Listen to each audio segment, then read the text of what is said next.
Hello बच्चों, let's read this question. This question says that match the columns and find the correct combinations. तो basically ये जो question है ये match the following type question है जिसमें हमें दो कॉलम गिवन है, कॉलम 1 और कॉलम 2, और हमें कॉलम 1 के ऑप्शंस को मैच करना है with the most appropriate option given in the column number 2. अब अगर इस क्वेश्चन के मैं की कॉन्सेप्ट की बात करूं तो इस क्वेश्चन का जो की कॉन्सेप्ट है वो है बच्चों animal kingdom. Let me right it over here. It is animal kingdom. अब सबसे पहले तो देखो जो एनिमल किंगडम होता है बच्चों इसके अंदर मेनली 11 फाइलम्स आते हैं. इसके अंदर कितने फाइलम आते हैं? 11 फाइलम आते हैं. अब एक एक करके हम अपने सारे फाइलम्स को डिस्कस करेंगे. फर्स्ट में हमें गिवन है about platyhelminthes. So first we will talk about platyhelminthes. अब देखो जो प्लैटीहेल्मिन्थेस होते हैं बच्चों इनके मेंबर्स को हम कॉमनली फ्लैटवर्म्स भी बोलते हैं. These are commonly known as flatworm. और इन्हें हम फ्लैटवर्म क्यों बोलते हैं? क्योंकि इनकी जो बॉडी होती है वो डॉर्सोवेंट्रली फ्लैट होती है. राइट. अब जो प्लैटीहेल्मिन्थेस होते हैं बच्चों इनकी सिमेट्री कैसी होती है? तो ये होती है बच्चों bilateral symmetry. These are bilaterally symmetrical animals. Right. साथ ही साथ जो प्लैटीहेल्मिन्थेस होती है इनका जो बॉडी ऑर्गेनाइजेशन होता है वो कैसा होता है? या तो वो होता है ऑर्गन या फिर वो होता है organ system level of organization. Right. अब जो प्लैटीहेल्मिन्थेस होते हैं ये कैसे होते हैं? ये होते हैं बच्चों ट्रिप्लोब्लास्टिक. दीज आर ट्रिप्लोब्लास्टिक मतलब कि इनके अंदर 3 जर्म लेयर देखने को मिलती हैं. और साथ ही साथ ये कैसे होते हैं? ये होते हैं बच्चों एसीलोमेट मतलब कि इनके अंदर ट्रू सीलोम जो है वो एब्सेंट होता है. इनके अंदर ट्रू सीलोम जो है वो प्रेजेंट नहीं है. राइट. तो यहाँ पे क्वेश्चन में हम ए को मैच करेंगे एस के साथ.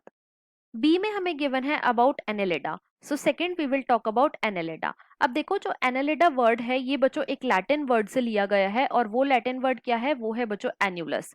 और इसका मतलब क्या होता है? इसका मतलब होता है little rings. It means little rings.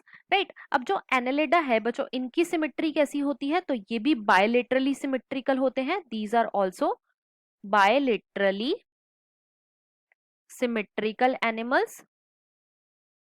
Right. Next जो एनालिड्स होते हैं बच्चों इनके अंदर organ system level of organization देखने को मिलता है. Organ system level of organization देखने को मिलता है. ये कैसे होते हैं? ये भी होते हैं बच्चों triploblastic. These are also triploblastic. और ये कैसे होते हैं? ये होते हैं बच्चों सीलोमेट मतलब कि इनके अंदर ट्रू सीलोम जो है वो प्रेजेंट होता है. साथ ही साथ बच्चों जो एनालिड्स होते हैं इनकी जो बॉडी होती है ये कैसी होती है? ये मेटामेरिकली सेगमेंटेड होती है.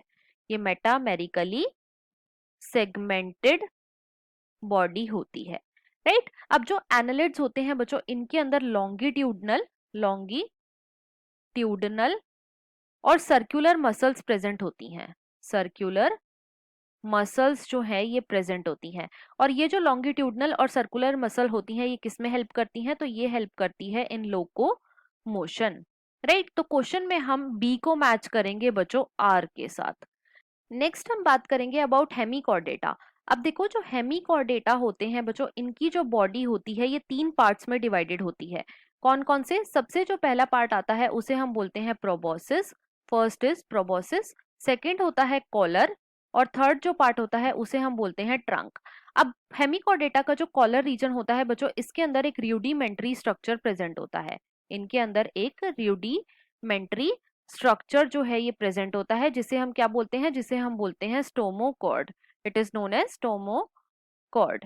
राइट. अब जो हेमिकॉर्डेट्स होते हैं बच्चों इनके अंदर जो रेस्पिरेशन होती है वो किसके थ्रू होती है? वो होती है गिल्स के थ्रू. साथ ही साथ इनका जो एक्सक्रीटरी स्ट्रक्चर है वो क्या है? वो है बच्चों proboscis gland. It is proboscis gland.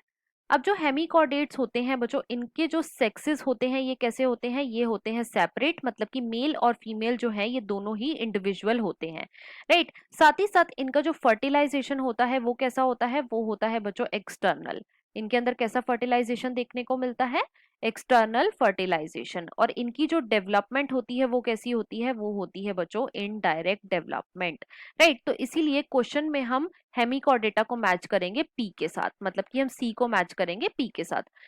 D में हमें गिवन है अबाउट पॉरीफेरा. अब देखो जो पॉरीफेरा होते हैं बच्चों इन्हें हम कॉमनली क्या बोलते हैं? इन्हें हम कॉमनली बोलते हैं sponges. These are commonly known as sponges. अब स्पॉन्जेस की जो कैविटी होती है इनकी जो बॉडी कैविटी होती है उसे हम क्या बोलते हैं? इसे हम बोलते हैं स्पॉन्जोसील.